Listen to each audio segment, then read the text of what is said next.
Hi, I'm Margie Abbott, and I'm excited today to be here with Dr. Dale. We've been just covering some great topics about things that, questions homeschoolers have. And one of our big things we struggle with is knowing that our kids are going to have to face those tests called the ACT and the SAT.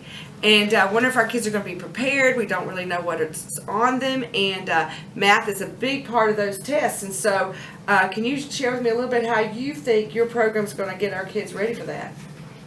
Sure, that's a question, of course, it's a very important question for any child that wants to go to college. And there's two kinds of students that want to go to college. There's the kind that want to study STEM, science, technology, engineering, math. And then there's the kind that don't want to study STEM, but they still want to do well on the math SAT. So after the practical math foundation, which is tiers 1 and 2, we then put them into what we call tier 3, and that is specifically designed to help them do well on the math SAT. Now at this point in time, we teach them math topics that they'll probably never use if they're not interested in STEM, and we tell them that up front. The reason you're going to learn this quadratic formula is because you might need to know it on the SAT, even though you'll never probably use it if you're not a STEM student. So we teach them the math they need to know, and for the first time we do use a textbook that you'll read about on our website. It's the wonderful textbook by George Simmons on algebra, geometry, and trigonometry, pre-calculus mathematics in a nutshell.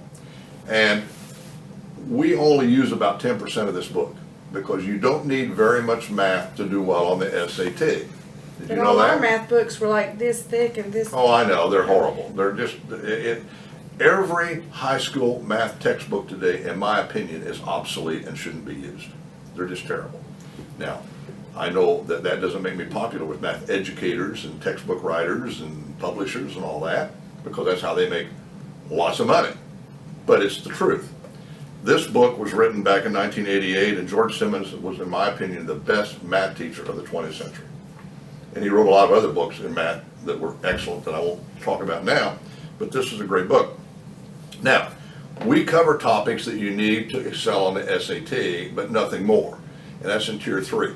One of the most important parts is we teach you how to take the test, because the SAT is a tricky little test with timed questions. And if you don't know the tricks, and if you don't know how to take a test, you're probably not going to do real well on it. So a lot of that is just teaching you how to take the test, how to prepare for it, some of the little tricky things you're going to need to know, and so students then can do pretty well on it.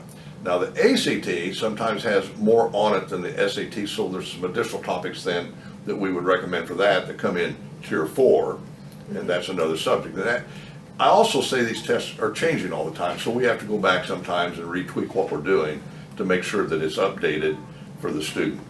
Wow.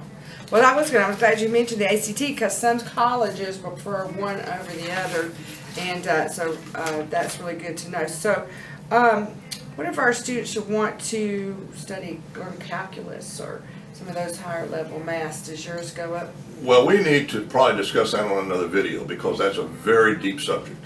And so right now we're talking about the SAT and the ACT, and that's They don't have that on the ACT and ACT. I guess that's the question. No, there's no calculus on those. Really? You don't need to know very much math to score 100% on a perfect score on the SAT. In fact, you can score a perfect score on the SAT, go to a good engineering school, and just flunk right out because you didn't know enough math.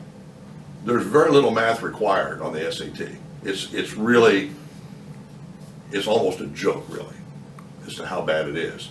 And so we're going to do another video on STEM math and what you need for STEM if you want to go to a good school and compete with international students. And we'll do that on another video because that's a deep subject. All right. Well, that sounds exciting. I always thought that, that if my kids didn't know that pre-calculus, calculus, that they were not going to be able to do well on the ACT. Well, keep in mind, the material I'm teaching them for the SAT is part of what's included in what's called pre-calculus. Okay. But it's only a small subset of it in terms of what you need if you're going to be a STEM student. We get into pre-calculus in tier 4 at a much deeper level, and we'll talk about that on another video when we talk about how to prepare a STEM student. Right now we're just talking about how to prepare any student for the SAT, even a future English major. I mean, you want to be a poet or an English major, you don't need you don't even need a lot of the math that you're gonna have to do for the SAT to do well on it, but you wanna get a good scholarship or a good grade. Exactly. Well, that is really good information. All right. Well, check out that next video. Okay.